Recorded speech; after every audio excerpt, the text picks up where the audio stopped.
Assalamualaikum everyone, I hope you're all doing well. This is the very last portion of the video from STEM International. किस चीज़ का book जो थी English 7 उसको हमने start किया हुआ था, चैप्टर नंबर 11 हम कर चुके, उसकी एक्सरसाइज के पहले कुछ पार्ट्स भी कंप्लीट कर चुके हैं. This is the last portion of that.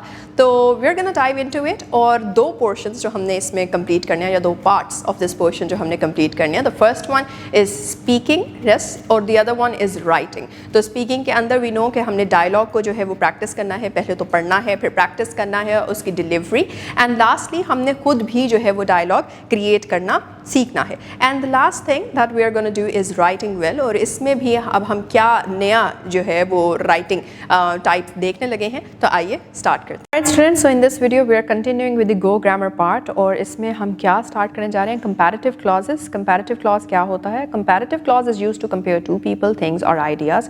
ऐसा कोई भी क्लॉज जो कि किस चीज़ के लिए इस्तेमाल किया जा रहा है, किसी दो लोगों को आपस में कंपेयर करने के लिए, दो चीज़ों को या फिर आइडियाज़ को आपस में कंपेयर करने के लिए. And it usually begins with than और लाइक. किस चीज़ से यूजुअली स्टार्ट होता है ये क्लॉज? देन से या फिर लाइक से. नॉट THEN वाला देन, बल्कि THAN वाला, कंपैरिजन वाला देन. एग्जाम्पल के तौर पे my bag is heavier than yours, right, और this book is more interesting than the last one.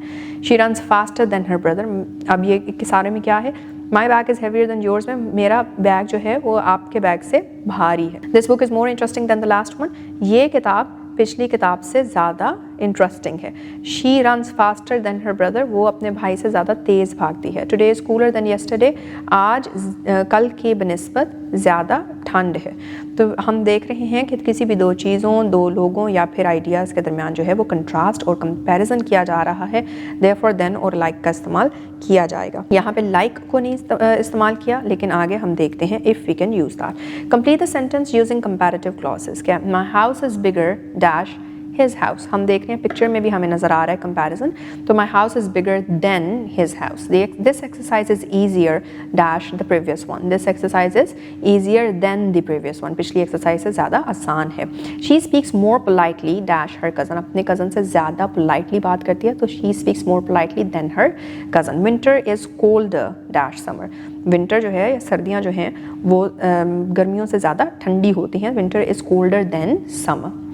इसी के साथ भी jump towards direct and indirect speech. Challenging at first but easier if we practise. तो आइए इसको देखते हैं. Direct speech tells the exact word spoken by a person. किसी ने कुछ अल्फाज जो एज इट इज़ कहे हों, अगर उनको एज इट इज़ लिखा जाए तो वो डायरेक्ट स्पीच होती है. These words are written inside quotation marks. और इनको लिखने के लिए, इनको बताने के लिए, हाईलाइट करने के लिए कि एज इट इज़ हैं, कोटेशन मार्क्स उनके इस्तेमाल होता है. Indirect speech, also called reported speech, tells what someone said without using the exact words.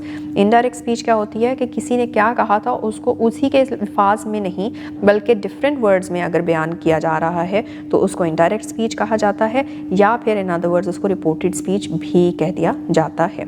Quotation marks are not used and the sentence structure changes. Quotation marks यहाँ पे इस्तेमाल नहीं होंगे क्योंकि वो सिर्फ direct speech शो करने के लिए इस्तेमाल होते हैं, और यहाँ पे सेंटेंस का स्ट्रक्चर भी बदल जाएगा. कैसे? आगे एग्जाम्पल्स के थ्रू देखते हैं. On page 125 we see direct speech में क्या क्या होता है. The speaker's exact words are used, जैसे कि हमने पहले भी मेंशन किया. Quotation marks are placed around the spoken words. पहले, शुरू में और आखिर में कोटेशन मार्क्स का इस्तेमाल होता है. A comma is usually used after reporting verbs like said, asked, told.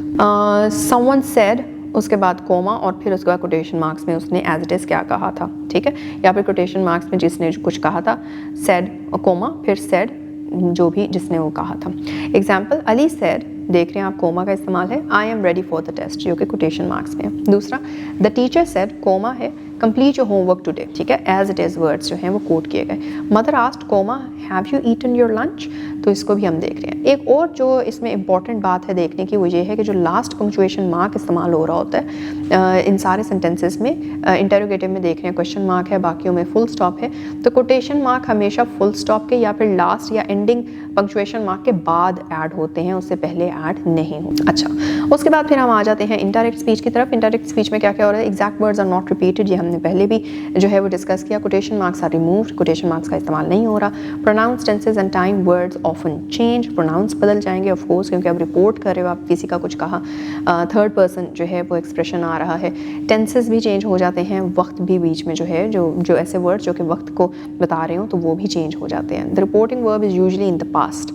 और जो रिपोर्टिंग वर्ब इस्तेमाल होता है वो अपनी पास्ट टेंस में होता है. Someone said this, he told this और she asked this. ठीक है.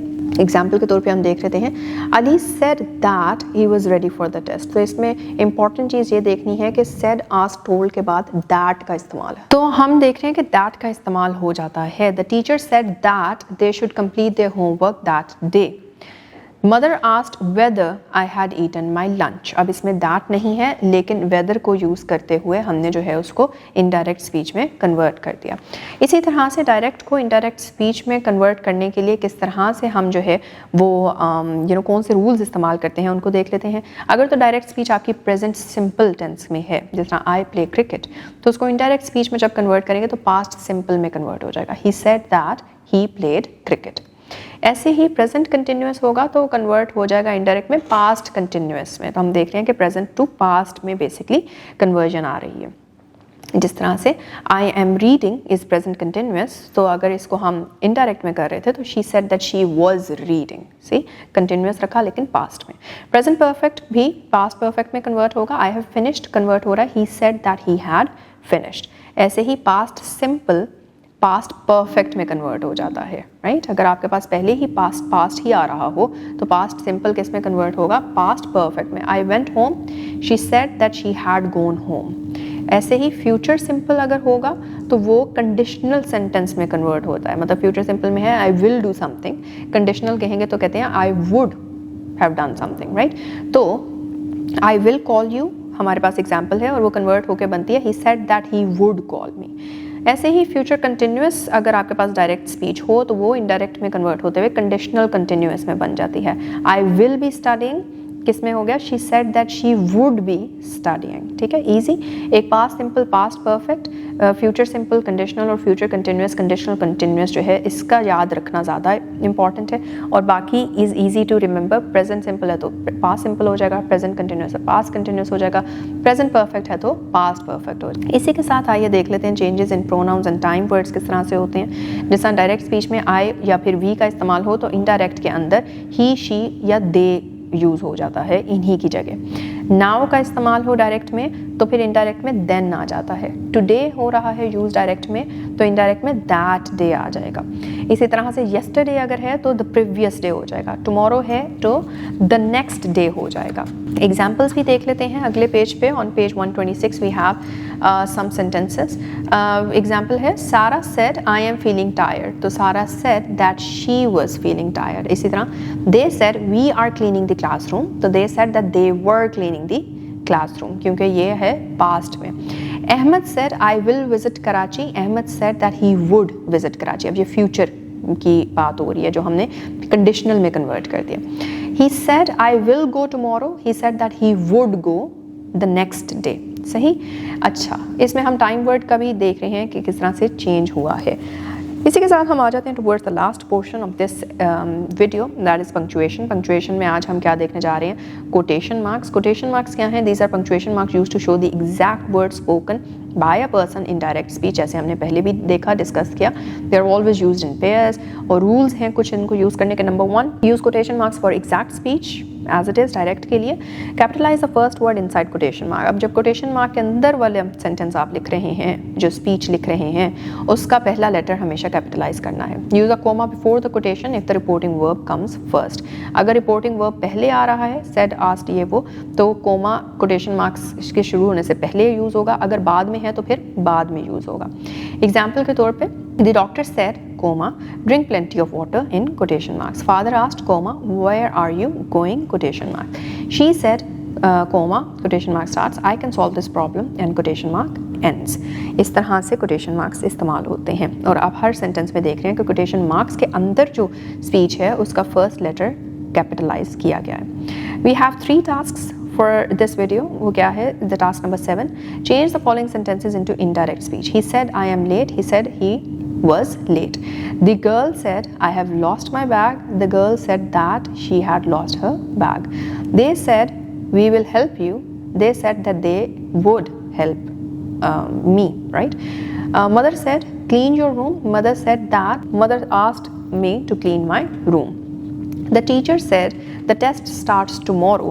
तो यहाँ पे आ जाता है the teacher said that the test will start tomorrow. फिर change the following sentences into direct speech. अब direct speech में हम आ रहे हैं तो she said that she was happy, तो she said I am happy. He said that he had finished his work. He said I have finished my work. They said that they would attend the meeting. हो जाएगा they said we will attend the meeting.